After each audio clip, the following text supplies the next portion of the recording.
The horse. A creature that has worked beside us for thousands of years. They have aided in our transportation, in our farming, and in our wars.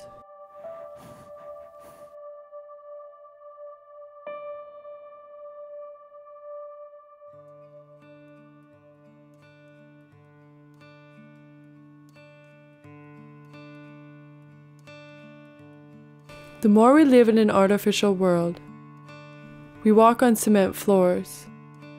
Our bare feet don't touch the ground. We can sit on these horses and we can feel grounded through that horse.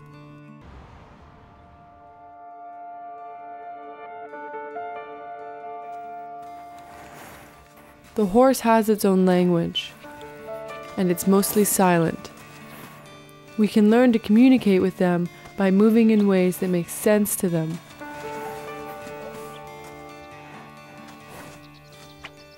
Body language is a result of the emotional messaging. So if they send out an emotional message that isn't picked up, the body language will follow it.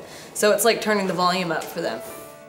Okay, I gave you an emotional message, then I gave you some body language and you still didn't hear, so here's a kick or here's a nip.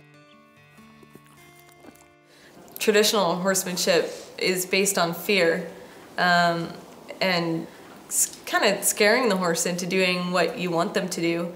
And you have a result, which is a horse that's reacting out of fear and out of what might happen if I don't do it, as opposed to a horse with natural horsemanship that has decided to consciously make an effort to join and be a partner with you. When you're a little kid and your mom says, "Don't hit your little sister," "Don't pull my hair." All of those things are rule-governed behavior patterns that allow us to live in a society harmoniously.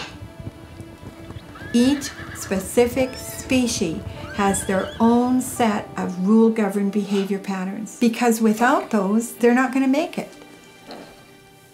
The horse shouldn't be expected to understand our rule-governed behavior patterns or our society, especially from a disciplinarian point of view.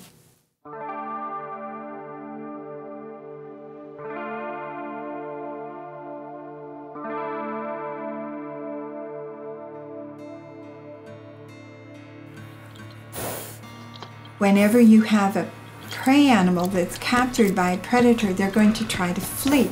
One of the major problems in the communication between horses and people is where you have a person that's acting like a predator. "Come here, you stupid horse," and behave itself. And that person might have a piece of equipment on that horse that the horse can't leave, so it'll run little tiny circles around them because its brain is telling its feet to get in gear and go somewhere.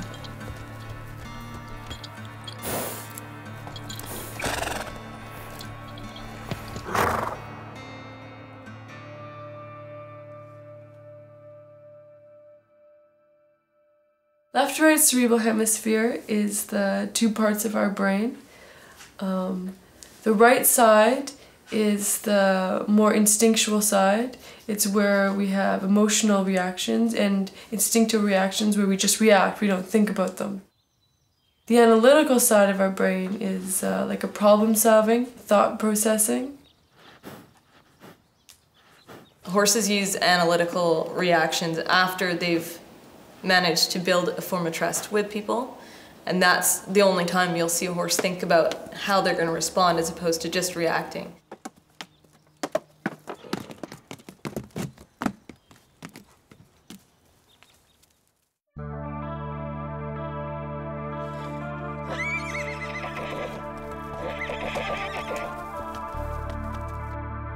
I think a lot of horses feel they're being ignored. They're not being listened to. Because they are effectively always trying to communicate with us, we just don't give them the credit for that. It's not a technique, it's not an exercise, it's not a movement, it's an attitude.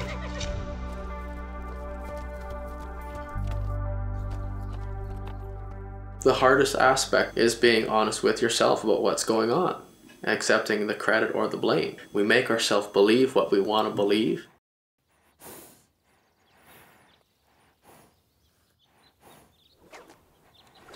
Horses are always testing, and if you as a person come into your horse's world wanting to be part of their world as opposed to forcing them to become part of our world, if you give them that opportunity, they're always going to be testing, because the horse does not really want to be the leader.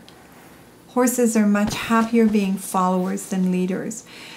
The reason being is the leader has to be responsible for the safety of the individuals that he's the leader of.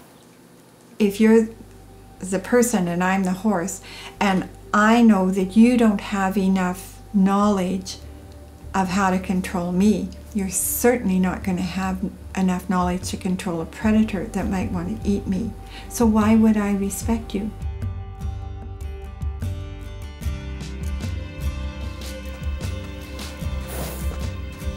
They can teach us empathy, they can teach us honesty, they can teach us sincerity, because they are all of those things if we're prepared to learn.